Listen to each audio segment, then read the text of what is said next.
Salut à tous les amis, on se retrouve aujourd'hui pour une nouvelle vidéo, j'espère que vous allez bien et aujourd'hui nous sommes encore le dernier samedi du mois comme ce que vous avez vu il y a un mois, donc le dernier samedi du mois de décembre. Aujourd'hui je vais vous présenter une vidéo comment apprendre à programmer. Donc cette fois nous allons programmer un feu tricolore, donc rouge, jaune, vert, avec 3 LED sur le Raspberry Pi, donc le 3 pour moi. Pour ma part, donc nous allons faire cette vidéo en 3 parties. Je vous affiche les timers comme la dernière fois, juste là. Première partie, installation, branchement, petit câble. Deuxième partie, programmation en Scratch.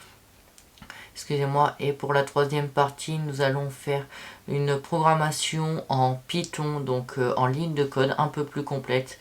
Pour ça, je vous propose toujours le Scratch qui est la version de codée pour tous les débutants la plus facile, et pour approfondir je vous propose une version en Python. Mais avant de commencer cette vidéo, n'hésitez pas à vous abonner, à activer la petite cloche des notifications et à mettre le petit pouce bleu. Et si vous souhaitez soutenir la chaîne YouTube, je vous laisse le lien Patreon dans la description pour soutenir la chaîne. Vous avez 5 niveaux différents à choisir et vous avez des avantages avec chacun de ces 5 niveaux. Et donc je vous propose qu'on commence tout de suite par la première partie, partie 1. Let's go! Nous voilà donc pour la première partie de cette vidéo. Donc pour cette première partie, comme je vous l'ai expliqué précédemment, c'est toujours une partie installation des câbles. Donc pour ce faire, nous allons avoir besoin d'un peu plus de matériel que lors de la première vidéo. On va avoir besoin de 3 LED, une rouge, une jaune, une verte pour constituer notre feu tricolore comme vous le savez, et de 4 câbles de 3 résistances. C'est les seuls trucs dont nous aurons besoin dans cette vidéo. Pour commencer, vous allez placer votre LED. Comme nous en faire à faire, c'est rouge, jaune, vert. Donc vous mettez votre LED rouge là sur la plaque, comme celle-ci. Je vais vous recentrer ça, ça sera mieux. Voilà. Vous mettez votre LED rouge. Voilà. Votre LED jaune qui est latente au milieu. Voilà. Vous les écartez un petit peu, qu'ils ne soient pas trop proches. Comme ça c'est plus facile. Puis votre LED vert qui indique qu'on a le droit de passer. Nous allons reprendre nos résistances comme la dernière fois. Moi j'utilise toujours des résistances de 330 ohms. Ces résistances-là se relient toujours sur la patte la plus courte de la LED. Donc voilà. Et vous allez la relier sur la ligne moins. Juste comme ceci. Voilà. Et il faut faire pareil cette étape pour chaque LED. Et nous allons pouvoir nous constituer un beau feu tricolore comme ceci. Donc, toujours sur la ligne bleue, comme pour la LED rouge. Et pour la verte, nous allons refaire pareil. Toujours pas de courte, voilà. Donc, une fois que ça c'est fait, j'ai pris 4 câbles, moi. Chacun d'une couleur de la LED et le noir, couleur du moins. Donc, le moins. Vous allez le relier tout au début de la ligne, comme la dernière fois. Jusqu'à là, ça reste basique. Vous allez le relier, là, on va se mettre sur là. On va utiliser les 4 derniers GPIO de cette ligne là. Je vais vous expliquer pourquoi. Vous comptez ligne du haut. 1, 2, 3, 4. Et vous verrez, les 3 autres seront utilisés, donc il n'y a pas possible de se tromper. Après, votre câble rouge, donc celui-ci, vous le reliez sur la patte longue de la LED. Oui, c'est bien ça, la patte longue. Voilà. Et vous le reliez sur le GPIO 16, donc juste à côté du fil noir. Voilà. La jaune, qui est notre LED du milieu, vous reliez toujours le fil au même endroit sur la LED. Je pense que depuis le temps, vous le savez. Et vous le reliez sur le GPIO 20.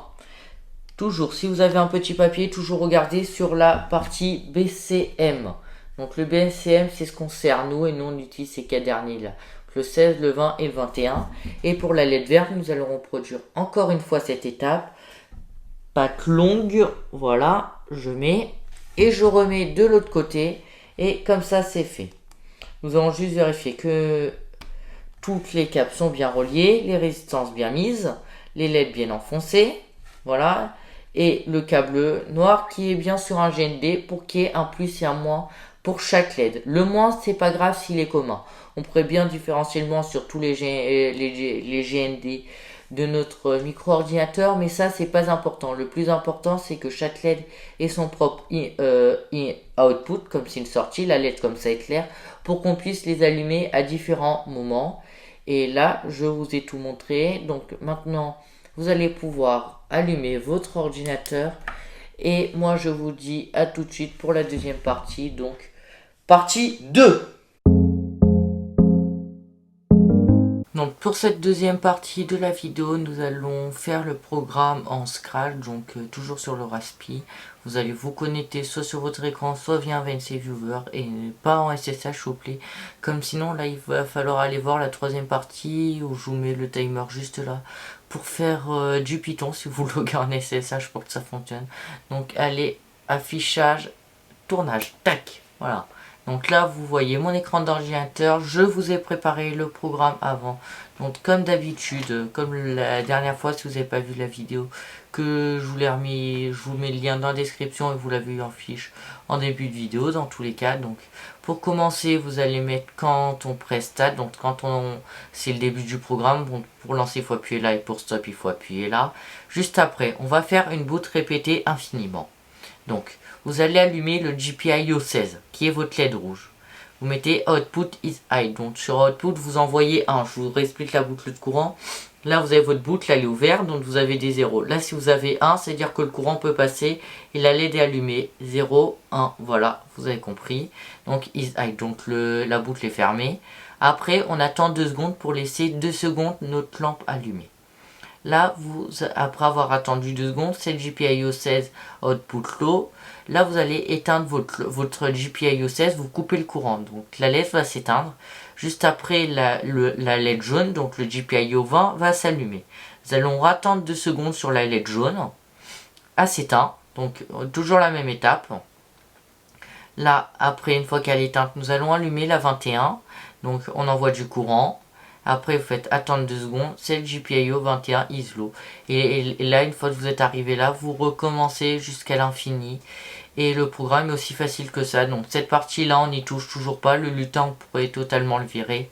Sauf si vous voulez rajouter des actions, vous pouvez par exemple faire avancer le lutin juste avant ça. Mais ça ne sert strictement à rien. Nous sommes là pour savoir comment fonctionnent les GPIO de notre Raspberry Pi.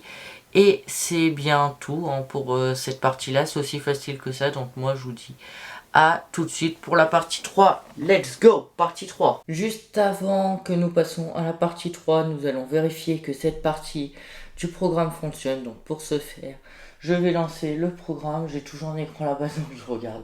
Toujours en bas comme la dernière fois. Allez, go. Allumé. Ça s'éteint, puis ça se rallume. S'éteint, puis ça se rallume. Parfait, notre programme fonctionne, nous allons donc pouvoir passer au dernier programme. Donc allez, je vous dis à tout de suite pour le dernier programme. Hein. Voilà. Nous voilà donc pour la troisième partie de cette vidéo. Donc pour cette troisième partie, qui est la dernière partie de programmation de la vidéo, nous allons créer encore une fois le même programme que lors de la partie précédente, sauf que cette fois nous allons le faire en Python. Pour rappel, Python est une application de programmation en ligne de code dont vous tapez des chiffres, des lettres en anglais et pas en français malheureusement. Mais ce n'est pas grave, nous allons quand même le faire même si c'est en anglais. Je vais vous expliquer ce programme attentivement pour que vous puissiez le refaire chez vous et c'est tout. Moi on se met tout de suite en vue programmation, voilà. Donc comme la dernière fois, vous allez recliquer juste ici pour les nouveaux, je vous remonte. Vous allez ouvrir Tony Python IDE. Moi je l'ai déjà ouvert. Et pour ceux que vous ne l'avez pas fait, vous faites New. Et voilà, vous allez pouvoir taper votre code juste ici. Moi, mon code, je vous l'affiche. Voilà, on va se mettre ça en grand. Le code fait tout ça. Donc, pour commencer, on va importer le module GPIO du Pi. Donc c'est les GPIO, les pins, ça s'appelle RPO.GPIO, alt GPIO pour l'importer. Après on va importer le module time. Donc toujours pour pouvoir mettre des temps, des heures, voilà. Après on va déjà activer les warnings, on les met en off, false. Là vous réglez les GPIO en cette mode BCM. Comme pour rappel, il y a plusieurs modes. Vous avez le mode BCM et le mode warning Pi, s'il arrive à faire la focus, WinP. Donc nous on reste en BCM, toujours plus facile. Juste ici, vous allez régler votre GPIO. Donc on fait GPIO.setup avec le GPIO et on met qu'est-ce que c'est. Et on ferme la parenthèse.